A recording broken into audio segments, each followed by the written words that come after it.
Pinot Noir, Pinot Grigio. What is the difference between these two wines? Is one just red and the other white? And what about Aglianico or Primitivo? How come I can't find these wines in my local wine store? And why is it so hard to find a bottle of French wine called just Cabernet Sauvignon? We're going to find out the answers to all those questions and so much more on this week's episode of The Average Wine Enthusiast.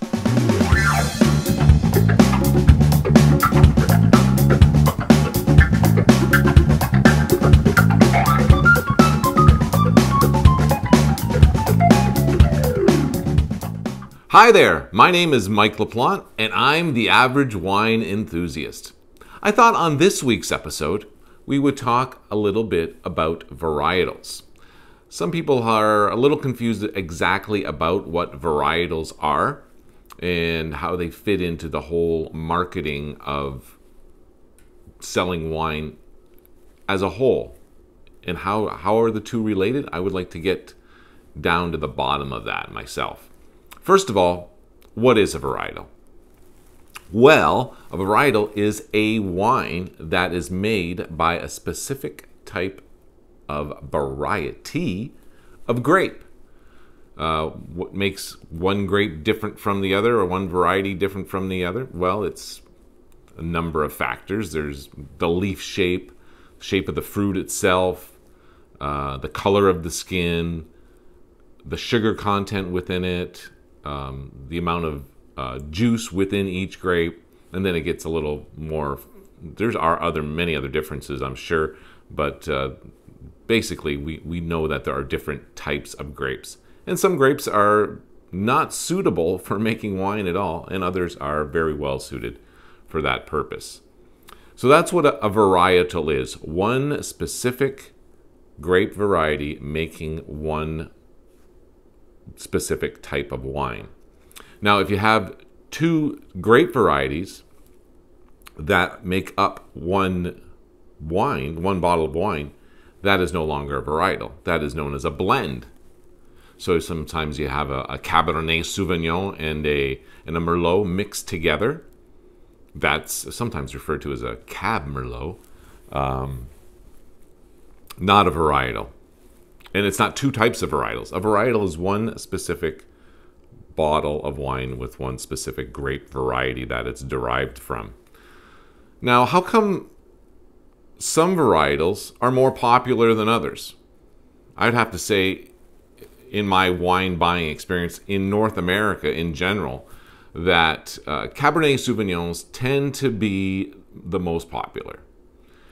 And what is the reason behind that? Obviously, it's a grape that grows in many different places, and it keeps this roughly the same character throughout.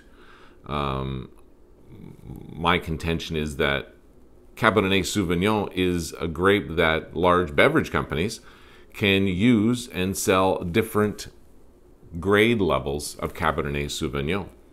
So you can get a company making large bottles and magnums and calling it Cabernet Sauvignon.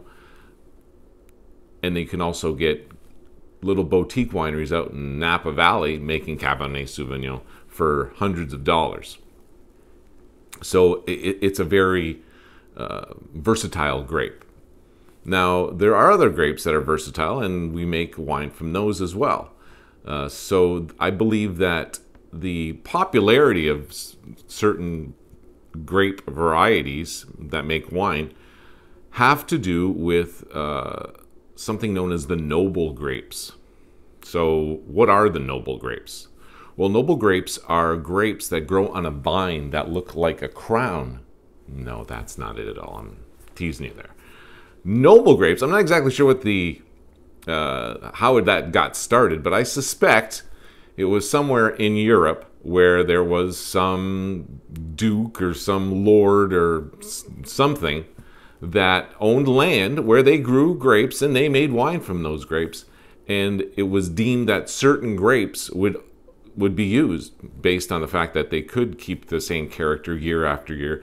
They were easy to grow and they made pretty decent wine.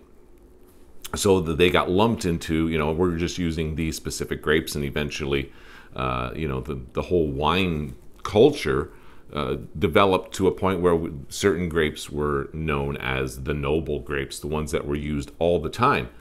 And what are those noble grapes? Well, there is, in the white zone, we know what the white zone is for, if you're a Frank Zappa fan. The white zone, no, the white wines are Riesling, Chardonnay, and Sauvignon Blanc. The reds are Pinot Noir, Merlot, and Cabernet Franc, which is a close relative, of course, to Cabernet Sauvignon. So those are the noble grapes, and obviously there's tons of those varietals that are being sold today. Of course, there's tons of others, but they are in their own league unto themselves, especially Italian wines. There's all kinds of different Italian wines that have nothing to do with the European concept of noble grape. In Europe, to sell a varietal, so if you put the word Pinot Noir or Cabernet Sauvignon on your bottle and sell it as such, 85% of the juice that wine was made from has to be from that single variety of grape. In North America, the number is 75. And then, of course, there's different rules that pertain to very specific growing organizations or wine-making organizations. Here in Ontario, there's the VQA. There's also a Meritage growing association. So there's very specific rules to doing that because they want it to separate themselves from the crap. And it's a good way to market stuff, raise the margins, and if you wanted to belong to the VQA, for example, you have to pay the VQA association, and then you're able to put VQA on your label. Something very similar to Rioja and even tequila. You can't put tequila on your bottle unless it comes from a very specific region and it's made a very specific way. And that's basically the same thing with these organizations that like they put a wall around themselves and set up a certain set of standards so that you know that the wine that you're buying is held up to this standard. So where was I going? Oh yeah, with the Europe thing.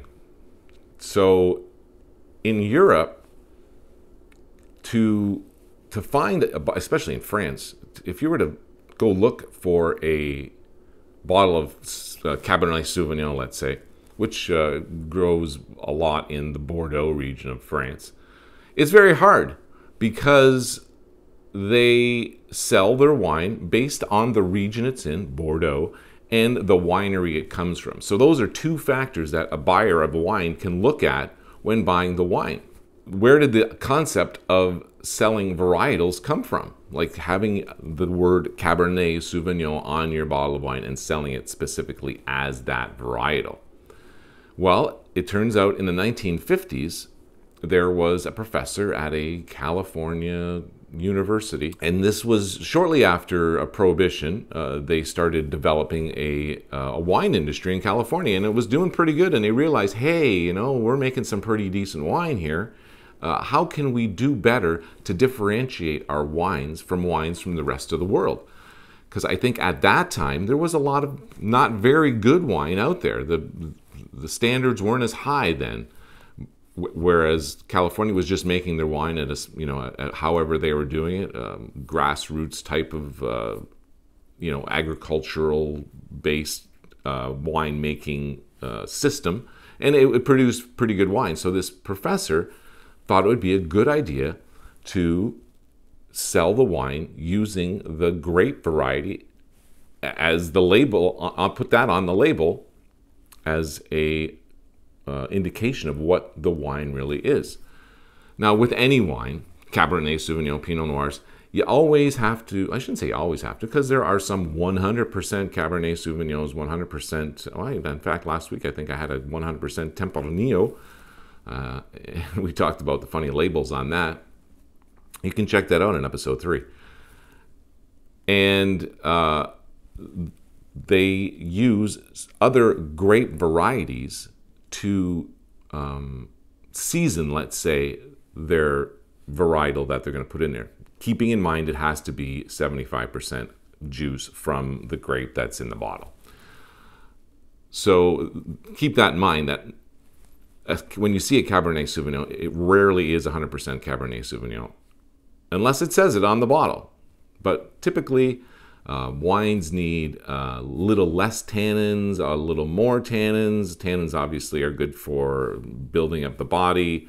Some need more color, a little darker color, or sometimes they want to take away some of the inkiness out of the wine, depending on what the varietal is that they're actually making. So there's different reasons for adding a little bit of other varieties into varietals that are bottled as a varietal. And typically those varieties that they add are not varieties that you would normally sell on their own. Viognier comes to mind. Mourvedre is another one. Carignan is another one. These are grapes that have very unique characteristics to them. Really super tart, or lots of tannin, or just something it would be hard to drink on its own. Even though people do drink them on their own, but they definitely add something to another wine, whether it's it's Pinot or Cab or whatever. So that's what the other, in North America, the other 25%. Oh, we got a little bit of sunshine coming here. The other 25% is made up of these, I like to call them like seasoning grape varieties that they put in there, little salt and pepper, to make the wine have that balance that we talked about in a past episode. So it has a beautiful bouquet, tastes awesome, and it gives you a nice, long, beautiful finish. So where do we go from there as far as varietals go? Oh, well, I have a bottle of wine here that is from France. It's from the Burgundy region, and this whole marketing of wine, it's constantly in flux, it seems as though. Wines that come from Burgundy, which I didn't know this, 95 to 98% of all the red wine that comes from Burgundy is Pinot Noir. So if you go to Burgundy and you buy a bottle of wine that's red from a very specific winery, you're buying a bottle of Pinot Noir, basically. But it never says that usually. It usually gives you where it's from, Burgundy, and then it gives you what the winery is. In this case, though, it seems as though the French are beginning to remarket themselves, try to give themselves a different branding or a different way of marketing their wine. Because this one from Burgundy says it's a Pinot Noir. So it gives you the name of the winery, tells you where it's from, and tells you it's a varietal, which for the most part, most of the wine out of Burgundy is a varietal known as Pinot Noir that they add some other grapes in there to make them those very specific a flavor that comes from there. And usually it's all the same. It's Pinot Noir and something else. Do I know exactly what that is? No, sorry. So it's interesting that they actually are starting to varietalize their labels. I found this in the LCBO. And another thing that I'm finding as well is the Burgundy region is now rebranding itself as what the original word was. Burgundy, I believe, is it's an Anglo-Saxon name that was given to the region for whatever reason. It might be Roman in origin.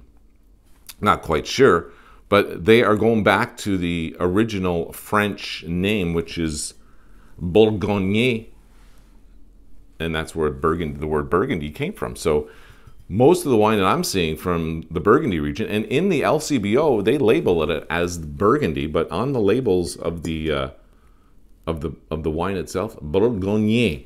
So there's a little interesting fact where French wines are going. I'm interested to see if more French wines do that. Right now I'm drinking a bottle from the Rhone region, which is its own region, of course. And as you can see, there's no indication of what this is not a varietal. It's definitely a mix of more than one variety. So that's interesting in itself. that the wines that come from Burgundy are blends as well, but this one must conform to the 85% rule, because it's able to say that it's a Pinot Noir, and they in fact put that on the bottle, whereas this is probably not.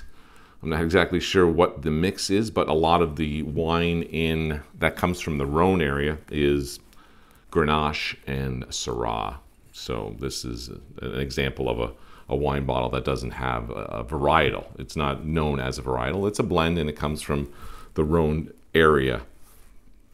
There was two other varietals that I wanted to mention too, that there's a coincidental aspect to them. We have the Primitivo varietal, which comes from the northern Italy, maybe even Eastern European area. And if you go into the Italian section of your local wine store, you may find a bottle of Primitivo. I have had some luck, but not often. And when I do find a bottle of Primitivo, it's not all that great. And it typically is less expensive too. I mean, it's hard to find a bottle of Primitivo for more than $15. So what I want to say about Primitivo is that grape variety was brought over to North America at some point. They started growing this variety in California. And what they did is they gave it a new name, because it didn't taste anything like the Primitivo coming out of Eastern Europe and Italy. They called it Zinfandel. So you have a grape variety that its name was changed, and the varietal that's put on the bottle is a name that is unique to California. Having said that, you can now buy Zinfandels very limited. You might find one from other countries, but it's not too likely. Most of the Zins that you'll see are coming from California, and the ones that come out of Sonoma Valley are yummy. So the interesting part is that they renamed the variety of grape, or the varietal, however you want to look at that, and they use the letter Z, or the letter Z. That's what us folk in Canada say.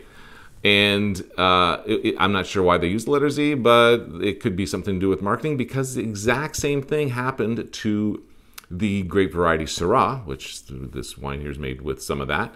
They took that to New Zealand and Australia, but mostly New Zealand, I think, is the origin of this grape variety. And they called it Shiraz. So Syrah and Shiraz are the exact same grape, just like Primitivo and Zinfandel. And they changed the name of it and added a Z to that as well. They say Z in New Zealand, by the way. Is it because it's New Zealand they added the Z? I'm not exactly sure, but it's interesting that two relatively popular varietals, Zinfandel and Shiraz, are from another variety that with just their name was changed basically, and obviously the location was changed, and that may have some effect on it. But they both used the letter Z, or Z if you're in the United States. All right, I guess that's going to do it for this week and our talk on varietals. I hope you learned a little something or other this week. I'd like to thank all of you for watching, and I also like to thank Mike Mangan from the Big Organ Trio for letting me use his music at the beginning and end of this week's show. I'm Mike LaPlante, and I'm the Average Wine Enthusiast. Salut!